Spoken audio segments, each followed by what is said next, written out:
Now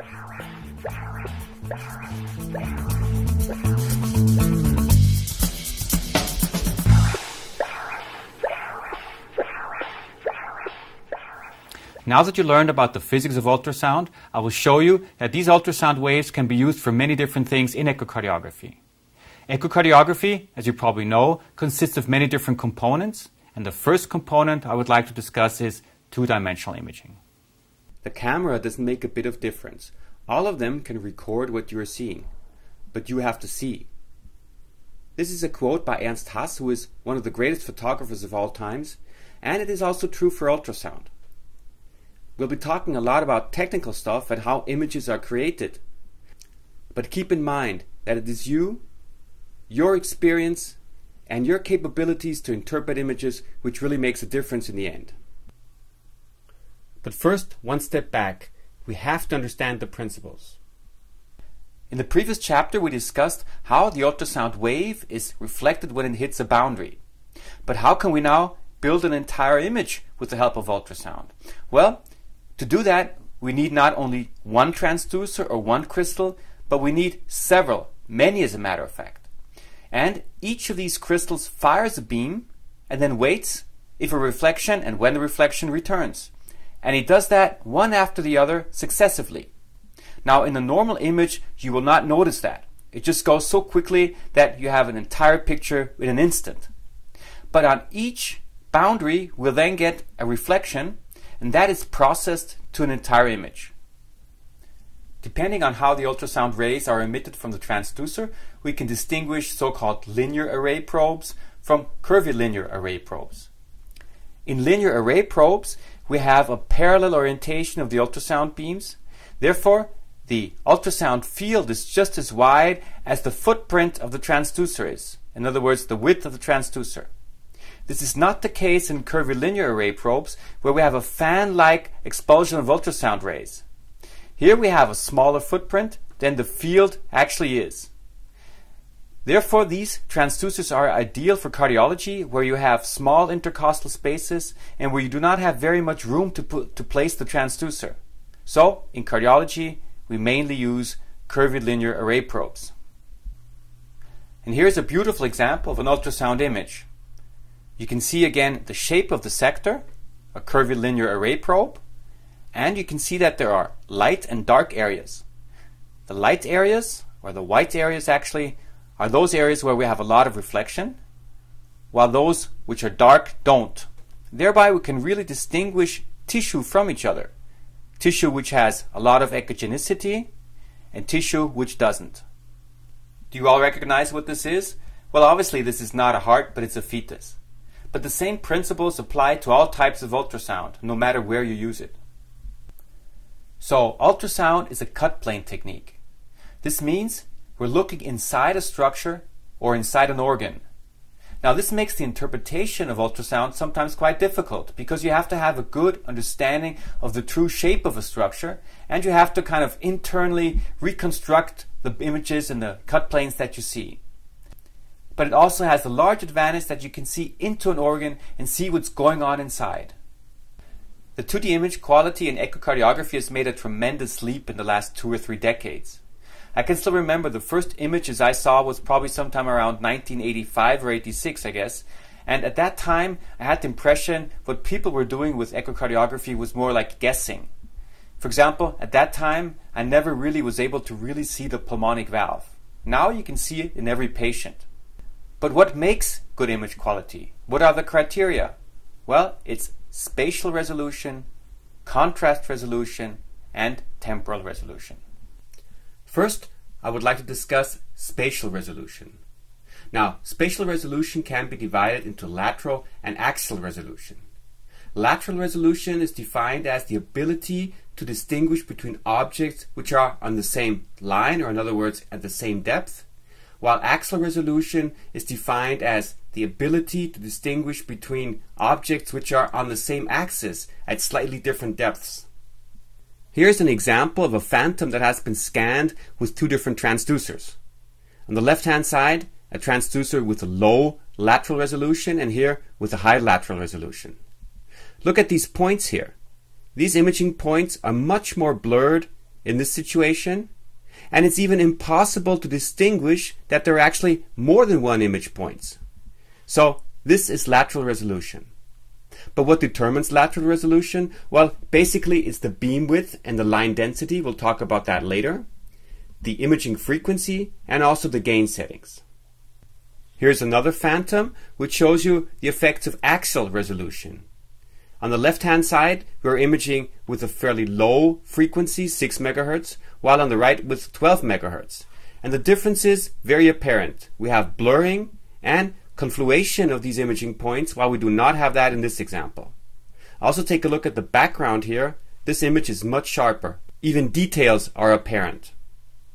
So axial resolution mainly depends on the imaging frequency, but also on the pulse frequency.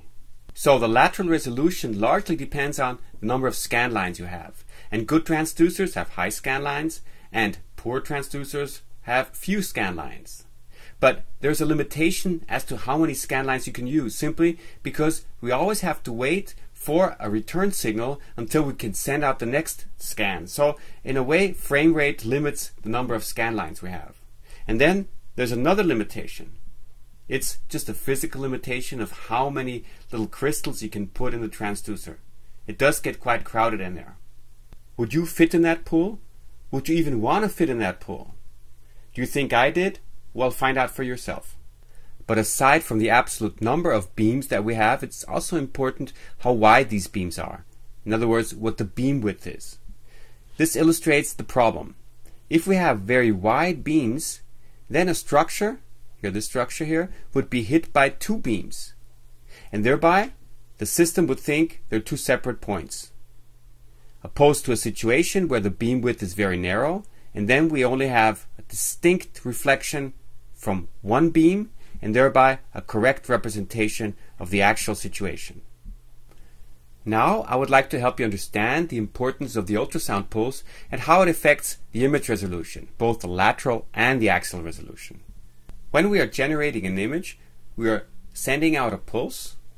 This pulse is reflected, and from the time it takes to return back to the transducer, we can then calculate where this reflection has occurred. Now we have to wait until this pulse returns until we can send out the next pulse. So we have intervals between the different pulses. Now the shorter these intervals are, the better the resolution. But what influences now the intervals between the pulses? First of all, how far is the structure away from the transducer from which it is reflected? And then second, how high is the frequency we're using? Because if we use high frequencies, we have shorter wavelengths, and thereby we can make shorter pulses. So that also affects basically the intervals. This again explains why we have a better image resolution if we have high frequencies. And remember, the shorter the intervals between the pulses is, the more rapidly we can fire one beam after the other, and therefore we also enhance the lateral resolution. So you can already see that there's a very strong interplay between many different factors in ultrasound. The pulse width, the pulse frequency, the imaging frequency, the lateral resolution, the resolution altogether, and also, of course, the frame rate. Another important criteria for good image quality is contrast resolution. And contrast resolution is the ability to discern between different grayscale values. On the left-hand side, we have an example with very high contrast resolution. You can see many details here, detailed gray values, while we do not have that here on the right-hand side. In other words, we're losing information in this image here. Another factor that influences the contrast resolution is acoustical noise. This will be discussed later. The grayscale is the number of gray values which are displayed, usually 256. However, keep in mind that the human eye is not able to really see such many different shades of gray. We can only see approximately 32. Now I just briefly have to go back to the physics of ultrasound again. Remember I told you we're sending out a signal which has a certain frequency, and that wave, that pulse wave, is reflected. What I haven't discussed yet is what the frequency of the return signal is. Well, the basic frequency of the return signal is the same as the one that is sent out, but not entirely. Take a look at this curve here, and if you see this curve, you can see that it's kind of skewed. The reason is that we have a second curve or a second frequency component within the spectrum. And this is the so-called nonlinear harmonic spectrum, or also called second harmonic spectrum. The reason we have second harmonics is because the ultrasound wave which hits the tissue causes the tissue to swing or resonate, and thereby another wave or another frequency is also emitted, which is usually a multiple of the initial frequency. So this wave is what we call the second harmonic wave. The neat thing about ultrasound is that we can then decide which component of the return signal we're going to use for further processing.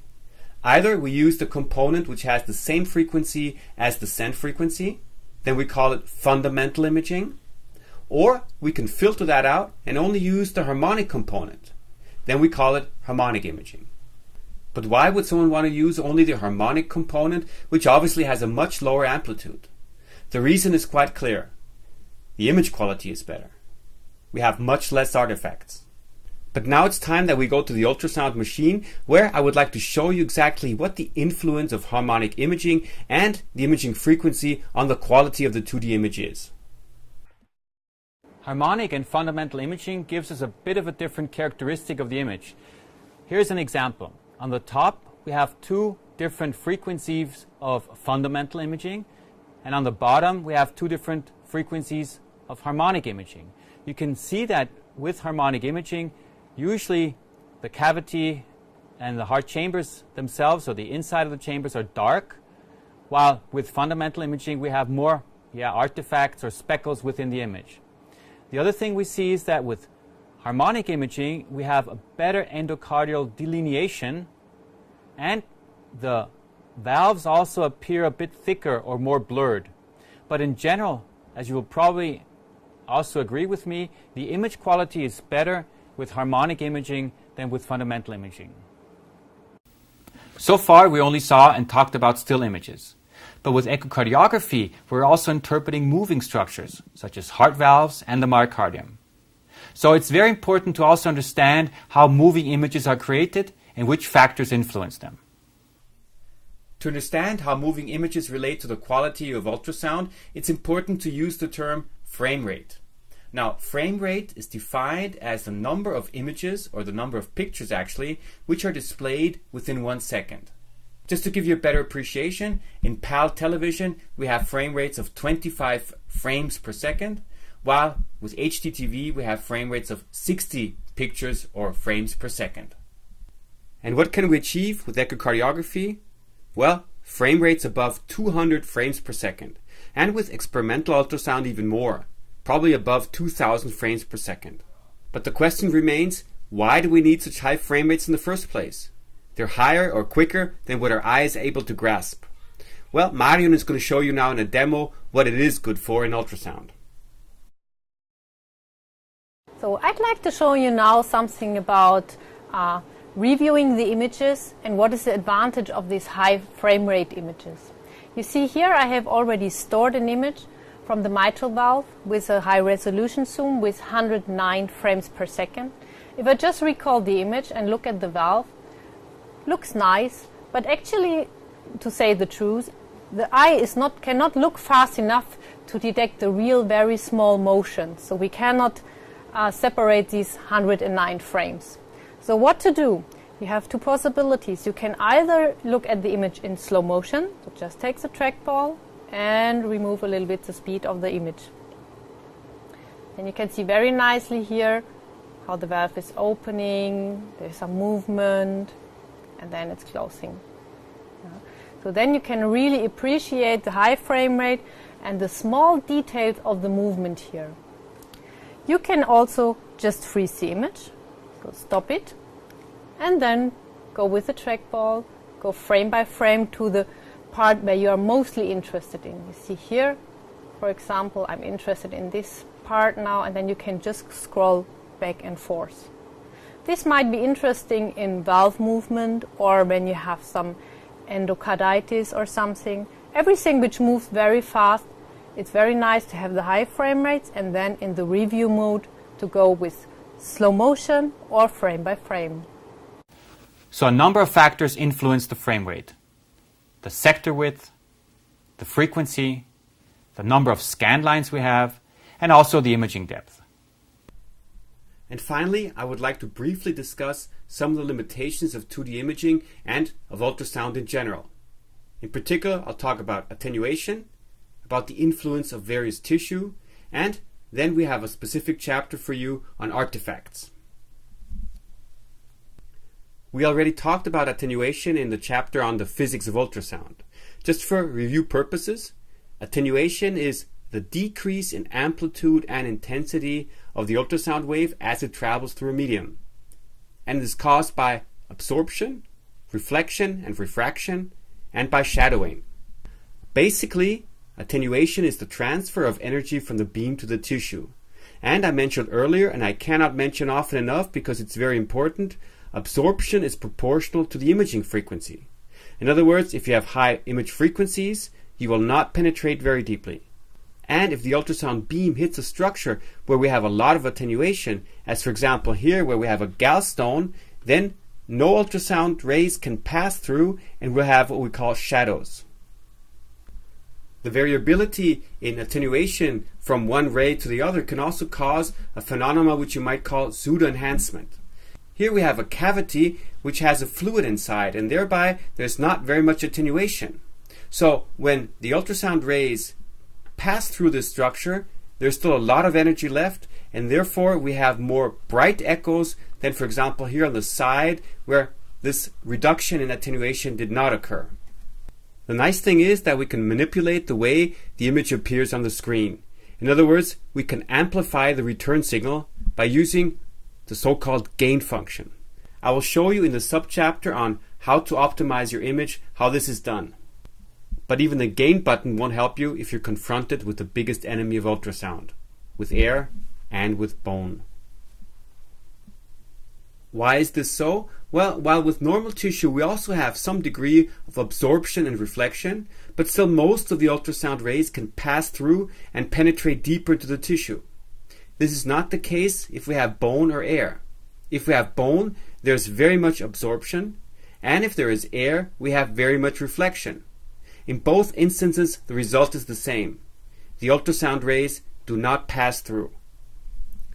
Why is this a particular problem in ultrasound? Very simple. Because we have the rib cage and we have the lung which surrounds the heart. But now I would like to show you some short video demonstrations of what happens if we encounter air and bone in ultrasound.